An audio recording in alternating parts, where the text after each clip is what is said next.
ओम शांति। 13 अप्रैल 2024 के साकार बाबा की मुरली का सार।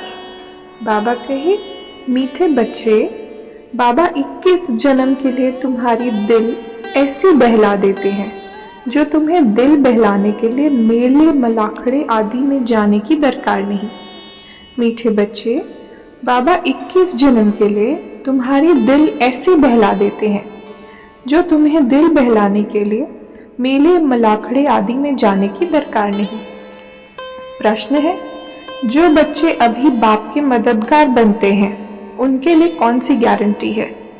उत्तर, श्रीमत पर राजधानी स्थापन करने में मददगार बनने वाले बच्चों के लिए गारंटी है कि उन्हें कभी काल नहीं खा सकता।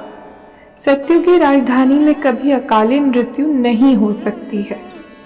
मददगार बच्चों को बाप द्वारा ऐसी प्राइज मिलती है जो 21 पीढ़ी तक अमर बन जाते हैं। ओम शांति। बच्चे जानते हैं बरोबर हम खुद श्रीमत पर सृष्टि पर श्रेष्ठ राजधानी स्थापन कर रहे हैं।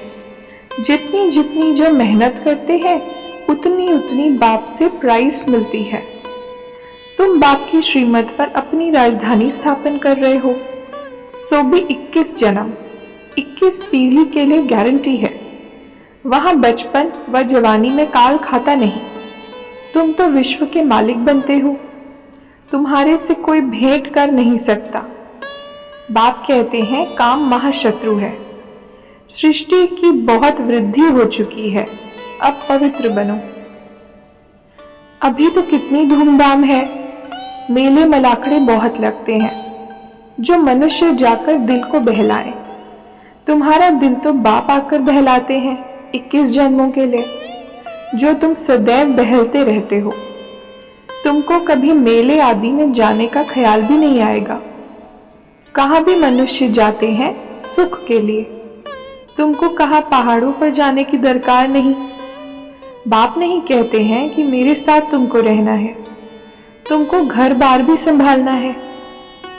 जो जितना जितना बाप को याद करेंगे उस अनुसार राजधानी में पद पाएंगे। मुख्य बात है ही बाप को याद करने की। बाप स्वयं बैठ ड्रिल सिखलाते हैं। यह है डेड साइलेंस। तुम यहाँ जो कुछ देखते हो उनको देखना नहीं है, देह सहित सबका त्याग करना है। तुम क्या देखते हो? एक तो अपने घर को और पढ़ाई अनुसार जो पद पाते हो, उस सत्युग की राजाई को भी तुम ही जानते हो। जब सत्युग है तो त्रेता नहीं, त्रेता है तो द्वापर नहीं, द्वापर है तो कलयुग नहीं। अब कलयुग भी है, संगम युग भी है। भले तुम बैठे पुरानी दुनिया में हो, परंतु बुद्धि से समझते हो हम संगम युगी हैं। क्या याद की यात्रा तुम बच्चों को कठिन लगती है? नाम तो बहुत सहज रखा है, कहाँ सुनकर डर न जाए। कहते हैं बाबा हम योग में रह नहीं सकते, बाबा फिर हल्का कर देते हैं। यह है बाप की याद। याद तो सब चीजों को किया जाता है। बाप कहते हैं अपने को आत्मा समझो। तुम बच्चे हो ना, ये तुम्हारा बाप भी है, माशूक भी है। सब आशिक उनको याद करते हैं। एक बाप अक्षर भी काफी है। भक्ति मार्ग में तुम मित्र संबंधियों को याद करते, फिर भी हे प्रभु हे ईश्वर जरूर कहते हो। सिर्फ पता नहीं कि वह क्या चीज है। आत्माओं का बाप तो परमात्मा है। इस रचना के आदि मध्य अंत क्या है, ड्यूरेशन कितना है, ये तुम ही जानते हो। वह सब है शूद्र, तुम हो ब्राह्मण। तुम भी जानते हो नंबरवार पुरुषार्थ अनुसार। कोई गफलत करते हैं तो उनके रजिस्टर से दिखाई पड़ता है कि पढ़ाई कम की है। कैरेक्टर्स का रजिस्टर होता है, यहाँ भी रजिस्टर होना चाहिए। यह है याद की यात्रा, जिसका कोई को भी पता नहीं है। सबसे मुख्य सब्जेक्ट है याद की यात्रा। अपने को आत्मा समझ बाप को याद करना है।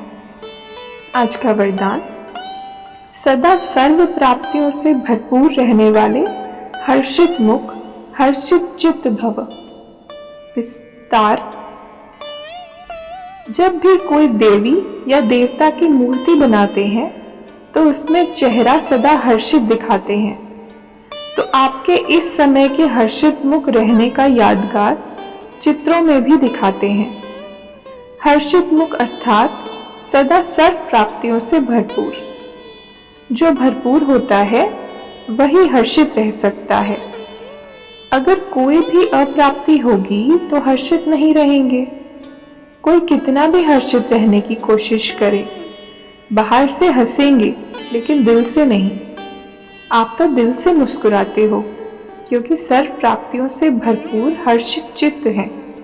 स्लोगन: पास विद ऑनर बनना है तो हर खजाने का जमा खाता भरपूर हो। पास विद ऑनर बनना है तो हर खजाने का जमा खाता भरपूर हो। अच्छा, ओम शांति।